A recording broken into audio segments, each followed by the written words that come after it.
Hello, everybody, and welcome to Behavior Bites. My name is Brad. And I'm Mike, and we are also joined by our producer Aaron, who's behind the camera. Hello. All right, guys, today we're going to be talking about expectations in your classroom. Now, routines and expectations, those are two terms that oftentimes get lumped together. And while there is some overlap there, they are two totally different topics. And so each one of those is going to get its own Behavior Bites treatment today. Yeah, and these are not just our opinion. They're really important. They're trauma sensitive strategies that work well with preschool on up through 12th graders and actually a bit beyond that, which we might even talk about at the very end of this video. Let's talk about what expectations are. Well, what it is clearly communicating to my students what it is I want them to do. Yeah, sometimes we hear rules and expectations being used interchangeably, and yeah, that's okay. But I prefer the term expectations, and let's do a word association here to kind of see where we're at with it. Okay, ready, Brad? If I say the word rules, what do you think of? You're breaking the rules. Right. Okay, and Aaron, expectations, what do you think of when I say expectations? Meeting expectations. Nice. So I like that, the flavor of that, the expectations, it has a bit more of a positive connotation to it. So, and Brad, you got some thoughts on that? All right, so you're going to hear us talk a lot about positive language. When you hear us talk about positive language, we're not talking about you're great, Mike, you're super and you're special and everything is going to be wonderful. That's all true, but that's not what positive language is. Positive language is communicating what I want you to do instead of what I want you to not do. Positive versus language. So when I think about rules, they tend to be negative language based. No talking. No walking around.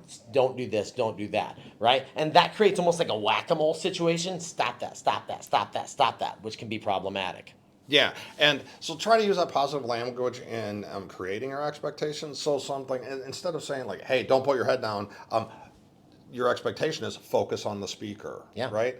And I think we're going to do a brief video on comparing rules and expectations in the future. I think it'd be good stuff that we would work on. It's a good idea. I think we will. Brad, do you want to tell us about the why? Why is this expectations important? Why do I have expectations in my classroom? Because it's creating that classroom environment, that community for learning where it's okay to fail. I can make a mistake, and that's all right. Those classrooms with really strong expectations in place, you can sense it in there. There's clarity, there's this predictability, there's consistency, and there's a structure to it that honestly is really, really great for our students that have experienced trauma. But it is a fantastic just learning environment for all of our kids. Right. So how do I do it? What I'm going to do, when I do it with my kids, a lot of times what I want to do is I'm going to let them know very clearly, this is what I want to see from you.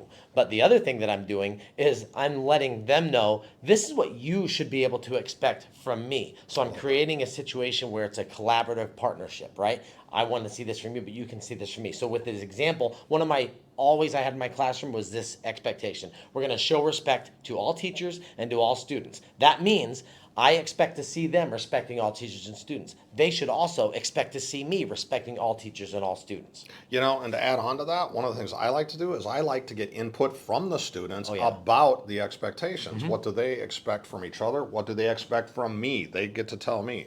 I tried that with couple of my college classes. Number one expectation they had of me was that they wanted feedback, and they wanted it timely, and they wanted it to be authentic. And that's something I've carried with me like throughout everything I've done after that. Yeah, Mike, I am a grown man, and I appreciate knowing what to expect when I go into a new situation, right?